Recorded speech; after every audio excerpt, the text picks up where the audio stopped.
এখন হচ্ছে তালের সিজন, কম বেশি সবাই কিন্তু তালের পিঠা খাবে। তো পানি ছাড়া কিভাবে তাল গোলাতে হয় পুরা ভিডিওটা দেখলে তাহলে কিন্তু বুঝতে পারবেন। পানি দিয়ে তাল গোলালে কখনো সেই তালে স্বাদ লাগে না, তালে অতটা মিষ্টি থাকে না। আর পানি জাল করতে করতে কিন্তু জীবন শেষ হয়ে যায়। তো এক ফোঁটাও পানি ছাড়া আজকে তাল গোলাচ্ছি দেখেন। খোসা থেকে সবগুলা খোসা, মানে হাঁটি থেকে সবগুলা খোসা ছাড়াই নিছি, নিয়ে কিন্তু রুটি বলা পিঠের উপরে করে একটা একটা হাঁটি সুন্দর করে বড়ই বড়ই বড়ে বড়ে একদম ছেঁচে নিছি। শেষে সবগুলা ওই সেমভাবে শেষে রেখে দিয়ে বড় একটা স্ট্রে প্লেট, প্লেটটা হচ্ছে আমার শ্বশুরের, শ্বশুর মারা গেছে কিন্তু তার প্লেটটা এখনও আছে, সে ওই বড় প্লেটে করে ভাত খেত।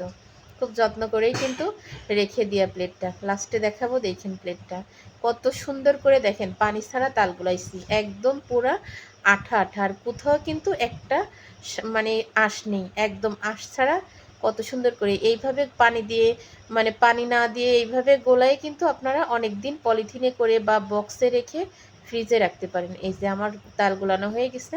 আর এই হচ্ছে সেই আমার শ্বশুরের বড় প্লেটটা, আমি বড় একটা রাইস কুকার নিছি, এইভাবে রেখে দিয়ে এক হাত দিয়ে চেপে ধরে এইভাবে কিন্তু তালটা কেকে কেকে তালের গোলা বের করেছি। আপনাদের সুবিধার জন্য সবভাবেই কিন্তু দেখাই দিলাম।